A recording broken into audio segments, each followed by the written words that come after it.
வல்லாரை மூளைக்கும் உடலுக்கும் ஒரு அற்புதமான மூலிகை. வல்லாரைக்கீரை இந்தியா, இலங்கை, சீனா போன்ற ஆசிய நாடுகளில் ஆயிரக்கணக்கான ஆண்டுகளாக மருத்துவ குணங்களுக்காக பயன்படுத்தப்பட்டு வரும் ஒரு சிறந்த மூலிகை. மெல்லிய சிவப்பு நிறத் தண்டுகள், வட்ட வடிவிலான பச்சை இலைகள் கொண்ட குறுகிய கொடி தாவரம்தான் இந்த வல்லாரைக்கீரை. அறிவியல் ரீதியாக வல்லாரைக்கீரையின் பெயர் சென்டெல்லா ஏசியாட்டிகா.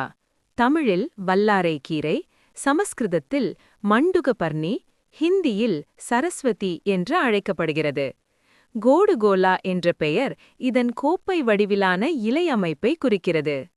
இந்தியா, நேபாளம், மலேசியா, இந்தோனேஷியா, வியட்நாம், சீனா போன்ற ஈரப்பதம் அதிகமுள்ள பகுதிகளில் வல்லாரைக்கீரை இயற்கையாகவே வளரும். இன்று வட அமெரிக்கா, ஐரோப்பா, ஆஸ்திரேலியா போன்ற நாடுகளிலும் வணிக ரீதியாக சாகுபடி செய்யப்படுகிறது. மருத்துச் செடிகளில் வல்லாரைக்கீரை முக்கிய இடம் பெறுகிறது. இது மருந்தாக மட்டுமல்ல, சமையல் மூலிகையாகவும் பயன்படுகிறது. வல்லாரை சட்னி, ஊறுகாய், புத்துணர்வு பானங்கள் என பல வகைகளில் இதனை பயன்படுத்தலாம். வல்லாரைக்கீரை தாவரத்தின் இயல்பு. வல்லாரைக்கீரை 4 முதல் 18 அங்குலம் வரை வளரும். இதன் இலைகள் மென்மையாகவும் வட்ட வடிவிலும் பச்சை நிறத்திலும் இருக்கும். சிறிய வெள்ளை அல்லது ஊதா நிற மலர்கள் பூக்கும். பின்னர் அரைக்கோள வடிவிலான சிறிய பழங்கள் உருவாகும். வல்லாரை ஈரமான சதுப்பு நிலங்களில் மிகச்சிறப்பாக வளரும். களிமண் அல்லது கரிமச்சத்து நிறைந்த மண் இதற்கு மிகவும் ஏற்றது. 50% நிழல் உள்ள இடங்களில் வளர்ச்சி சிறப்பாக இருக்கும். நிழல் அதிகமானால் மகசூலும் அதிகரிக்கும். வல்லாரைக்கீரை இரக்கங்கள் மற்றும் பருவம். 2 முக்கிய இரக்கங்கள் உள்ளன. சமவெளி வல்லாரை வெளிர்பச்சை இலைகள் கொண்டது. மலைப்பகுதி வல்லாரை கரும்பச்சை இலைகள் கொண்டது. வல்லாரைக்கீரை நடவு செய்ய அக்டோபர் மாதம் மிகச்சிறந்த பருவமாகும். நிலம் தயாரித்தல் மற்றும் நடவு. நடவுக்கு முன் நிலத்தை நன்கு உழ வேண்டும். 1 ஹெக்டேருக்கு 5 டன் தொழு உரம் அடி உரமாக சேர்ப்பது நல்லது. வல்லாரைக்கீரை தண்டு துண்டுகள் மூலம் இனப்பெருக்கம் செய்யப்படுகிறது.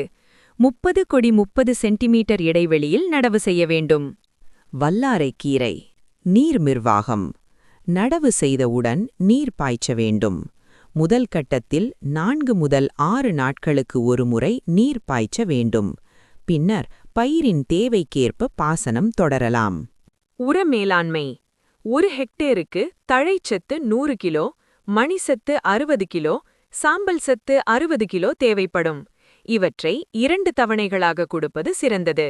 இதனுடன் 5 டன் தொழு உரம் சேர்த்தால் வளர்ச்சி மேலும் சிறக்கும். வல்லாரைக்கீரை அறுவடை. நடவு செய்த 45 முதல் 60 நாட்களுக்குப் பிறகு இலைகளை அறுவடை செய்யலாம். வெளிப்புற இலைகளை மட்டும் எடுத்து உள்தண்டுகளை விட்டால் மீண்டும் வளர்ச்சி தொடரும். 15 நாட்கள் இடைவெளியில் அறுவடை செய்யலாம். ஆரோக்கிய நன்மைகள்.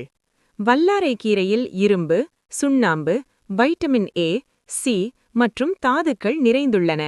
இதனை அடிக்கடி சாப்பிட்டால் நினைவாற்றல் அதிகரிக்கும், நரம்பு வலிமை மேம்படும், செரிமானம் சீராக இருக்கும், தோல் நோய்கள் குறையும். வல்லாரைக்கீரை உணவும் மருந்தும்.